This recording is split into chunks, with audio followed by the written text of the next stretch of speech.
இலவசம், இந்த வாக்குக்கு காசு, இதையெல்லாம் ஐயா இறை என்பவர்கள் ஓனாய் கத்தி என்று எழுதியிருக்கிறார். ஒரு ஓனாய் என்ன செய்கிறது? காட்டுக்குள்ள இருந்து அப்படியே வெளியில வந்து வீதிகளில், வீடுகள், சிற்றூர் கிராம பகுதிகளுக்கு வந்து கோழியை பிடித்து தின்னு வருது. தினம் கோழி எப்படி தின்னுட்டு போயிருதே அப்படின்னு நினைச்சு அந்த கிராமத்து மக்கள் ஒரு கத்தியை, கூர்மையான கத்தியை ஒரு இதில் கட்டி இப்படி வைத்து அதில் கோழி ரத்தத்தை தடவி விட்டு விடுறார்கள்.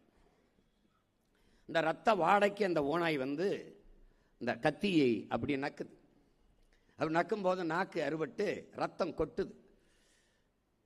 அப்ப ரத்தம் வர வர மேலும் மேலும் மேலும் மேலும் சுவைத்து சுவைத்து நக்குது. தன் ரத்தத்தையே தெரியாது சுவைச்சு சுவைச்சு சத்து அப்படியே சாப்பிட்டுட்டே இருக்கு.